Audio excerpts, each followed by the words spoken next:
ಎಲ್ರಿಗೂ ನನ್ನ ನಮಸ್ಕಾರ. ನೈನಸ್ ರೆಸಿಪೀಸ್ ಬಾಕ್ಸ್ಗೆ ಸ್ವಾಗತ. ಇವತ್ತಿನ ರೆಸಿಪಿ ಎಳ್ಳು ಹೋಳಿಗೆ ಹೇಗೆ ಮಾಡೋದು ಅಂತ ತೋರಿಸ್ತಾ ಇದ್ದೇನೆ. ತುಂಬಾ ರುಚಿಯಾಗಿರುತ್ತೆ, ತುಂಬಾ ಟೇಸ್ಟಿಯಾಗಿ ಸಹ ಇರುತ್ತೆ. ಈ ಎಳ್ಳು ಅಮಾವಾಸ್ಯೆಯ ಪ್ರಯುಕ್ತವಾಗಿ ಎಳ್ಳು ಹೋಳಿಗೆ ಹೇಗೆ ಮಾಡೋದು ಅಂತ ತೋರಿಸ್ತಾ ಇದ್ದೇನೆ. ಉತ್ತರ ಕರ್ನಾಟಕದ ಸ್ಪೆಷಲ್ ಹೋಳಿಗೆ ಇದು. ತುಂಬಾ ರುಚಿಯಾಗಿರುತ್ತೆ, ತುಂಬಾ ಟೇಸ್ಟಿಯಾಗಿ ಸಹ ಇರುತ್ತೆ.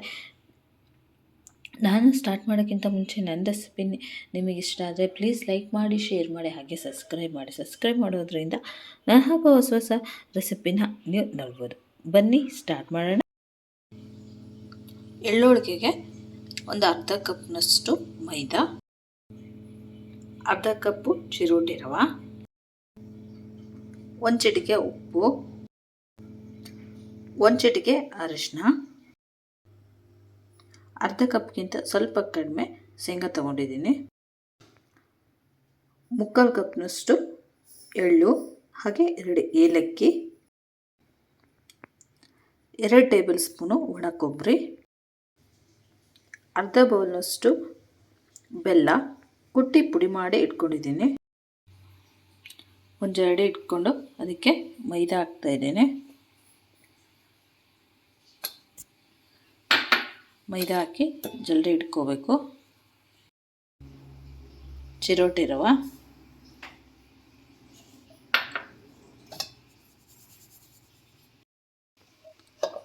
ಒಂದು ಚಿಟಿಕೆ ಉಪ್ಪು,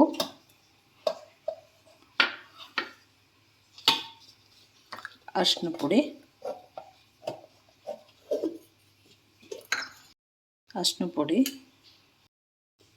ಇದನ್ನು ಸ್ವಲ್ಪ ನೀರು ಹಾಕಿ ಕಲಿಸ್ಕೋಬೇಕು. ಚಪಾತಿ ಹಿಟ್ಟಿನ ಹದಕ್ಕಿಂತ ಸ್ವಲ್ಪ ಮೆತ್ತಗೆ ಕಲಿಸ್ಕೋಬೇಕು. ಯಾಕಂದರೆ ನಾವು ರವೆ ಹಾಕಿರೋದ್ರಿಂದ ಇದು ಅರಳುತ್ತೆ, ಹಾಗಾಗಿ ನೀರು ಹಿಡಿಯುತ್ತೆ. ಹಾಗಾಗಿ ಚಪಾತಿ ಹಿಟ್ಟಿಗಿಂತ ಸ್ವಲ್ಪ ಮೆತ್ತಗೆ ಕಲಿಸ್ಕೊಳ್ಳಿ. ನೋಡಿ, ಇದನ್ನು ನಾದ್ಕೊಂಡಿದ್ದೀನಿ. ಇದಕ್ಕೆ 1 ಸ್ಪೂನ್ ಎಣ್ಣೆ ಹಾಕಿ ನೀಟಾಗಿ ಇನ್ನೊಂದು ಸಲ ನಾದ್ಕೋಬೇಕು. ಈ ಥರ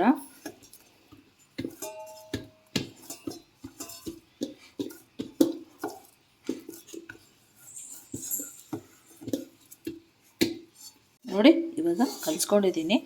ಈ ಹದಕ್ಕೆ ಇರಬೇಕು. ಚಪಾತಿ ಹಿಟ್ಟಿಗಿಂತ ಸ್ವಲ್ಪ ಸಾಫ್ಟಾಗಿರಬೇಕು. ಇದು ರವೆ ಹಾಕಿರೋದ್ರಿಂದ ಹಿಡಿಯುತ್ತೆ, ನೀರು ಅರಳುತ್ತೆ. ಹಾಗಾಗಿ ಇದನ್ನು ಈ ಥರ ಸಾಫ್ಟಾಗಿ ಕಲಿಸ್ಕೋಬೇಕು. ಇವಾಗ ಇದನ್ನು ಒಂದು ತಟ್ಟೆ ಮುಚ್ಚಿ ನೆನೆಯಕ್ಕೆ ಬಿಡೋಣ. ಒಂದು 3 ಗಂಟೆಗಳ ಕಾಲ ಇದು ನೆನೆಬೇಕು. ಒಂದು ಬಾಣಲೆ ಕಾಯಕ್ಕೆ ಇಟ್ಕೊಂಡಿದ್ದೀನಿ. ಇದು ಕಾದಿದೆ. ಇವಾಗ ಎಳ್ಳು ಹಾಕಿ ಹುರ್ಕೊಳ್ಳೋಣ. ಬಿಳೆ ಎಳ್ಳು ತೊಗೊಂಡಿದ್ದೀನಿ. ಇದು ಸಣ್ಣ ಉರಿಯಲ್ಲೇ ನೀವು ಹುರಿಬೇಕು.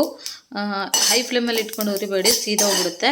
ಈ ಥರ ಸಣ್ಣ ಉರಿಯಲ್ಲೇ ಹುರ್ಕೋಬೇಕು ಚೆನ್ನಾಗಿ. ಇವಾಗ ಎಳ್ಳು ಹುರಿದಿದೆ. ಈ ಥರ ಕೆಂಪುಗೆ ಸ್ವಲ್ಪ ಹುರ್ಕೋಬೇಕು. ಇದನ್ನ ಒಂದು ಪ್ಲೇಟಿಗೆ ತೆಗಿತಾ ಇದ್ದೀನಿ. ಇದು ಕಂಪ್ಲೀಟಾಗಿ ಆರಬೇಕು.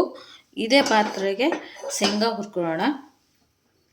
ಶೇಂಗಾನ ಸಹ ಮೀಡಿಯಮ್ ಫ್ಲೇಮಲ್ಲಿ ಇಟ್ಕೊಂಡ್ಬಿಟ್ಟು ನೀವು ಕೆಂಪಗೆ ಹುರ್ಕೋಬೇಕು. ನೋಡಿ, ಈ ಥರ ಹುರ್ಕೋಬೇಕು ಸಣ್ಣ ಉರಿಯಲ್ಲೇ. ನೋಡಿ, ಇವಾಗ ಇದು ಹುರಿದಿದೆ. ಇಷ್ಟು ಹುರಿದ್ರೆ ಸಾಕು. ಇದನ್ನು ಒಂದು ಪ್ಲೇಟಿಗೆ ತೆಗಿತಾ ಇದ್ದೀನಿ. ಇದು ಆರಿದ್ಮೇಲೆ ಸಿಪ್ಪೆ ಬಿಡಿಸ್ಕೋಬೇಕು. ಈಗ ಆರಿದ್ಮೇಲೆ ಸಿಪ್ಪೆ ಬಿಡಿಸ್ಕೊಂಬರ್ತೀನಿ. ಒಂದು ಮಿಕ್ಸಿ ಜಾರ್ ತೊಗೊಂಡಿದ್ದೀನಿ. ಅದಕ್ಕೆ ಎಳ್ಳು ಹಾಕ್ತಾಯಿದ್ದೀನಿ, ಹುರಿದಿಟ್ಟಿರುವಂತಹ ಎಳ್ಳು. ಶೇಂಗಾ ಹುರಿದು ಸಿಪ್ಪೆ ತೆಗ್ದಿದ್ದೀನಿ.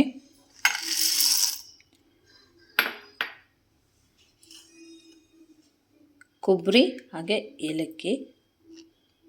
ಇದು ಆಪ್ಷನಲ್ಲು. ಕೊಬ್ಬರಿ ನಿಮಗೆ ಬೇಕಾದರೆ ಹಾಕ್ಕೋಬೋದು, ಬೇಡ ಅಂತಂದರೆ ಸ್ಕಿಪ್ ಮಾಡ್ಬೋದು.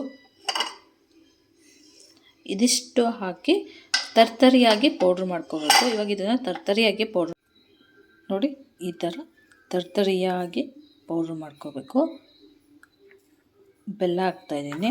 ನೀವು ಪೌಡ್ರ್ ಮಾಡಿಂದೇ ಬೆಲ್ಲ ಹಾಕಿ. ಏನಾದರೂ ಇದು ನಂದು ಬೆಲ್ಲ ತೊಗೊಂಡಿರೋದು ಮೆತ್ತಗಿದೆ, ಹಾಗಾಗಿ ಪೌಡ್ರ್ ಮಾಡಿಂದೇ ಬೆಲ್ಲ ಹಾಕ್ತಾಯಿದ್ದೀನಿ. ನೀವು ಇಲ್ಲ ಅಂತಂತಂದರೆ ಸ್ವಲ್ಪ ಗಟ್ಟಿ ಇತ್ತು ಅಂತಂದರೆ ಅದ್ರ ಜೊತೆಗೆ ಸೇರಿಸ್ಕೊಳ್ಳಿ. ಇವಾಗ ಇದನ್ನು ಮತ್ತೆ ಮಿಕ್ಸಿ ಮಾಡ್ಕೊಂಬರ್ತೀನಿ. ನೋಡಿ, ಇವಾಗ ಈ ಥರ ಪೌಡ್ರ್ ಮಾಡ್ಕೊಂಬಂದಿದ್ದೀನಿ. ಇಷ್ಟು ತರಿಯಾಗಿದ್ದರೆ ಸಾಕು. ಇದನ್ನು ಒಂದು ಪ್ಲೇಟಿಗೆ ತೆಗಿತಾ ನೋಡಿ, ಈ ಥರ ನೀಟಾಗಿ ಮಿಕ್ಸ್ ಮಾಡ್ಕೋಬೇಕು. ಮಿಕ್ಸ್ ಮಾಡಿಕೊಂಡು ಈ ಥರ ಉಂಡೆ ಕಟ್ಕೋಬೇಕು.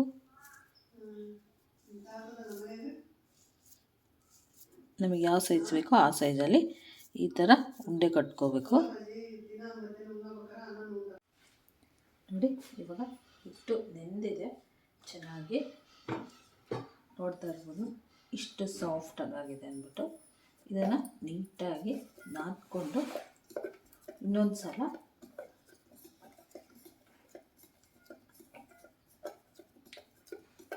ಉಳ್ಳಿನ ಹರ್ಕೋಬೇಕು. ಈ ಥರ ನಮಗೆ ಯಾವ ಸೈಜಲ್ಲಿ ಬೇಕೋ ಆ ಸೈಜಲ್ಲಿ ಈ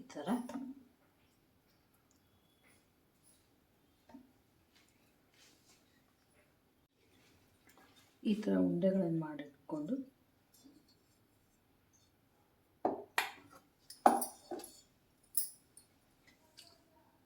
ಸ್ವಲ್ಪ ಲಟ್ಟಿಸ್ಕೋಬೇಕು.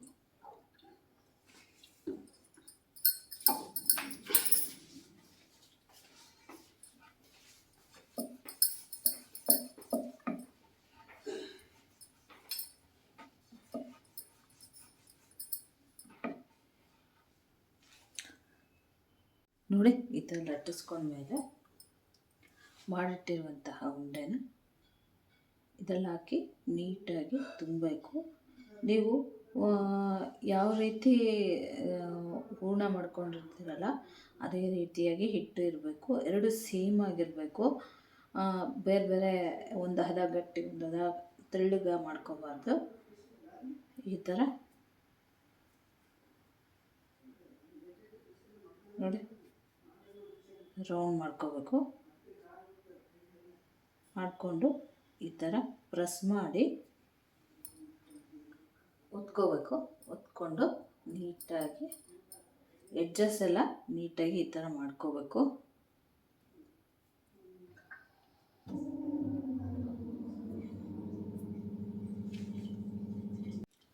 ನೋಡಿ ಇದೇ ಈಗ ಒತ್ಕೊಳ್ಳೋಣ. ಇದೇ ಥರನೇ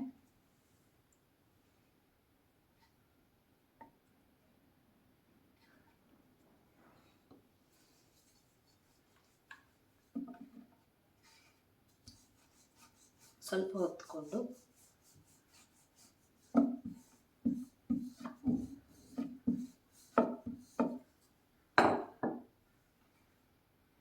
ನೋಡಿ ಇಷ್ಟು ಹೊತ್ಕೋಬೇಕು. ಇಷ್ಟು ಹೊತ್ಕೊಂಡು ಮಾಡಿಟ್ಟಿರುವಂತಹ ಹೂರ್ಣನ ಇದರಲ್ಲಿ ಫಿಲ್ ಮಾಡಬೇಕು. ನೀವು ಹೇಗೆ ಹಿಟ್ಟು ಕಲಿಸ್ಕೊಂಡಿರ್ತೀವಲ್ಲ ಸಾಫ್ಟಾಗಿ ಅದೇ ಥರನೇ ಹೂರ್ಣ ಇರಬೇಕು. ನೀವೇನಾದರೂ ಅದು ಗಟ್ಟಿಯಾಗಿ ಇದು ಮೆತ್ತಗಾಯಿತು ಅಂತಂದರೆ ಒಡ್ಕೊಂಬಿಡುತ್ತೆ, ಚೆನ್ನಾಗಿ ಬರಲ್ಲ ಹೋಳಿಗೆ. ಈ ಥರ ಫಿಲ್ ಮಾಡಿಕೊಂಡು ನೋಡಿ ಈ ಥರ ಎಡ್ಜಸ್ ಎಲ್ಲ ಸ್ವಲ್ಪ ಹಿಂಗೆ ಪ್ರೆಸ್ ಮಾಡಿಕೊಂಡು ಇದು ಎಡ್ಜಸ್ ಎಲ್ಲ ಈ ಥರ ಮಾಡ್ಕೊಳ್ಳಿ. ಆವಾಗ ಬೇರೆ ಬೇರೆ ಹೂರ್ಣ ಬೇರೆ ಅದು ಬೇರೆ ಆಗಲ್ಲ. ಆವಾಗ ಚೆನ್ನಾಗಿ ನೀಟಾಗಿ ಬರುತ್ತೆ. ನೋಡಿ ಈ ಥರ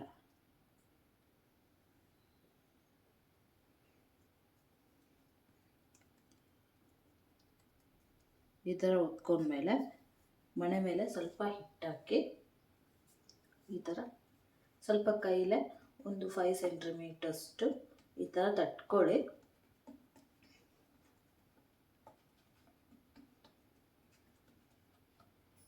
ಈ ಥರ ತಟ್ಕೊಂಡು ಹಿಟ್ಟಾಕಿ ನೀಟಾಗಿ ಲಟ್ಟಿಸ್ಕೊಳ್ಳಿ.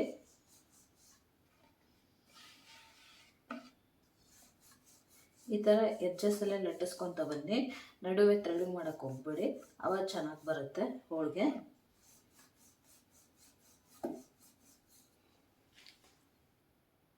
ನೋಡಿ ಇವಾಗ ಲಟ್ಟಿಸ್ಕೊಂಡಿದ್ದೀನಿ. ತೀರಾ ದಪ್ಪಗಲ್ಲ ತೀರಾ ತೆಳ್ಳಗಲ್ಲ, ಈ ಸೈಜಲ್ಲಿ ಲಟ್ಟಿಸ್ಕೋಬೇಕು. ಇವಾಗ ಇನ್ನೊಂದು ಲಟ್ಟಿಸ್ಕೊಳ್ಳೋಣ.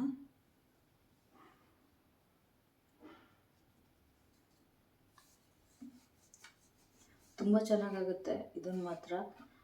ಈ ಎಳ್ಳ ಮಾಸೆ ಮಾಡಿದರೆ ಸಖತ್ತಾಗಿರುತ್ತೆ. ತಿನ್ನೋದು ಮಾತ್ರ ಹೆಲ್ದಿ ಇರುತ್ತೆ, ಬೋನ್ಸ್ ಗಟ್ಟಿಯಾಗುತ್ತೆ ಇದು ತಿನ್ನೋದ್ರಿಂದ. ಮಕ್ಕಳಿಗೂ ಸಹ ಒಳ್ಳೆಯದು. ಈ ಥರ ಮಾಡಿಕೊಡಿ, ಖಂಡಿತ ತಿಂತಾರೆ. ಹೆಲ್ತಿಗೆ ತುಂಬ ಒಳ್ಳೆಯದು. ಬೋನ್ಸು ಎಲುಬು ಎಲ್ಲ ಗಟ್ಟಿಯಾಗುತ್ತೆ, ಹೆಲ್ತಿಗೆ ಭಾಳ ಒಳ್ಳೆಯದಿದು. ಈ ಥರ ಫಿಲ್ ಮಾಡಿಕೊಂಡು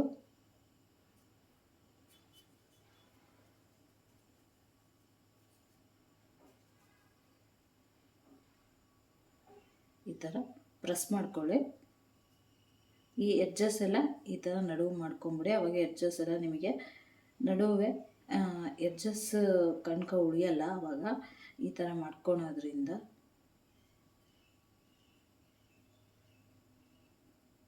ಇವಾಗ ಸ್ವಲ್ಪ ಹಿಟ್ಟಾಕಿ ಸ್ವಲ್ಪ ಈ ಥರ ಕೈಯಿಂದನೇ ಪ್ರೆಸ್ ಮಾಡ್ಕೊಳ್ಳಿ. ಒಂದು 5 ಇಂಚಷ್ಟು.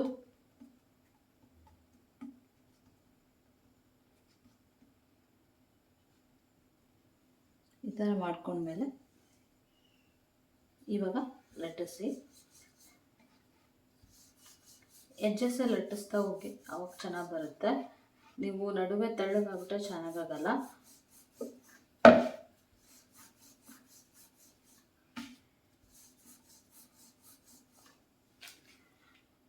ನೋಡಿ ಇವಾಗ ಲಟ್ಟಿಸ್ಕೊಂಡಿದ್ದೀನಿ. ಇಷ್ಟು ತೆಳ್ಳಗಿದ್ರೆ ಸಾಕು. ಇದೇ ಥರನೇ ಎಲ್ಲ ಹೋಳಿಗೆನೂ ಲಟ್ಟಿಸ್ಕೋಬೇಕು. ಇದು ನೋಡಿ ಹಂಚು ಕಾದಿದೆ. ಎಲ್ಲ ಹೋಳಿಗೆಗಳನ್ನು ಮಾಡ್ಕೊಂಡಿದ್ದೀನಿ. ಹಂಚು ಕಾದ್ಮೇಲೆ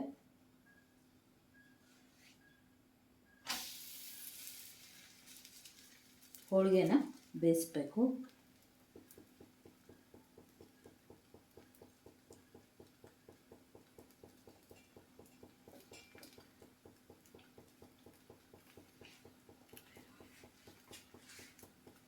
ಇವಾಗ ಒಂದು ಸೈಡ್ ಬೆಂದಿದೆ, ಇನ್ನೊಂದು ಸೈಡು ಬೇಯಿಸ್ತಾ ಇದ್ದೀನಿ. ಸ್ವಲ್ಪ ಎಣ್ಣೆ ಹಾಕ್ತಾ ಇದ್ದೀನಿ.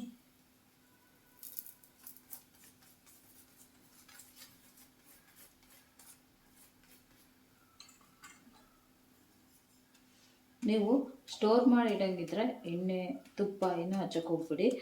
ನೀವು ಇವಾಗಲೇ ತಿಂತೀವಿ ಅನ್ನೋದಾದರೆ ಎಣ್ಣೆ ಅಥವಾ ತುಪ್ಪ ಯಾವುದಾದ್ರೂ ನೀವು ಹಚ್ಕೋಬೋದು.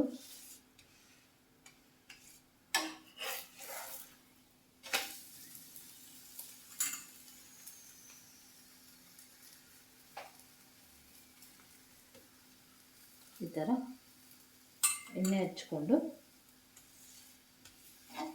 ನೀಟಾಗಿ ಬೇಯಿಸ್ಕೋಬೇಕು. ಇವಾಗ ಇದು ಆಗಿದೆ. ಒಂದು ಪ್ಲೇಟಿಗೆ ತೆಗಿತಾ ಇದ್ದೀನಿ.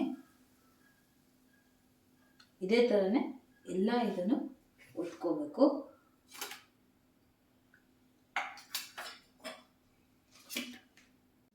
ಇದೇ ಥರನೇ ಎಲ್ಲ ಹೋಳಿಗೆಗಳನ್ನು ಬೇಯಿಸ್ಕೋಬೇಕು.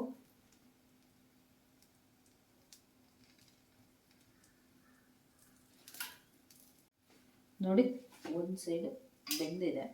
ತಿರುವಾಕ್ತಾ ಇದ್ದೀನಿ. ತಿರುವಾಕಿ ಎಣ್ಣೆ ಹಚ್ಚಿ ಇನ್ನೊಂದು ಸೈಡು ಸಹ ಬೇಯಿಸ್ಕೊತಾ ಇದ್ದೀನಿ.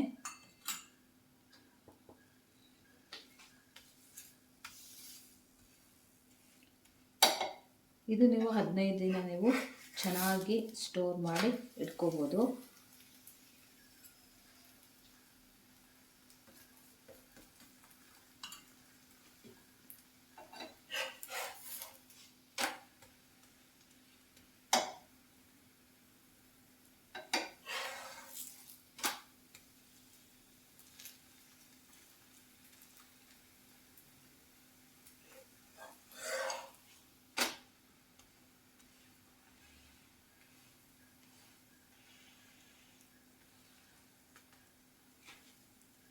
ಇದು ಇವಾಗ ಆಗಿದೆ, ತೆಗಿತಾ ಇದ್ದೀನಿ.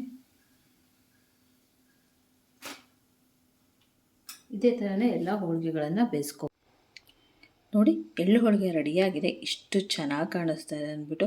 ತುಂಬಾ ರುಚಿಯಾಗಿರುತ್ತೆ, ತುಂಬಾ ಟೇಸ್ಟಿಯಾಗಿ ಸಹ ಇರುತ್ತೆ. ಈ ಎಳ್ಳು ಹೋಳಿಗೆ ಉತ್ತರ ಕರ್ನಾಟಕದ ಸ್ಪೆಷಲ್ ಹೋಳಿಗೆ ಇದು. ಈ ಎಳ್ಳಮಾವಾಸ್ಯೆಯ ಪ್ರಯುಕ್ತವಾಗಿ ಎಳ್ಳು ಹೋಳಿಗೆ ಮಾಡಿದ್ದೀನಿ. ನೀವು ಸಹ ಮನೇಲಿ ಒಂದ್ಸಲ ಟ್ರೈ ಮಾಡಿ ನೋಡಿ ಹೇಗಿತ್ತು ಅಂತ ನನಗೆ ಕಮೆಂಟ್ ಬಾಕ್ಸಲ್ಲಿ ತಿಳಿಸಿ. ನನ್ನ ರೆಸಿಪಿ ನಿಮಗೆ ಇಷ್ಟ ಆದರೆ ಪ್ಲೀಸ್ ಲೈಕ್ ಮಾಡಿ, ಶೇರ್ ಮಾಡಿ, ಹಾಗೆ ಸಬ್ಸ್ಕ್ರೈಬ್ ಮಾಡಿ. ಸಬ್ಸ್ಕ್ರೈಬ್ ಮಾಡೋದ್ರಿಂದ ನಾನು ಹಾಕೋ ಹೊಸ ಹೊಸ ರೆಸಿಪಿನ ನೀವು ನೋಡ್ಬೋದು. Thank you.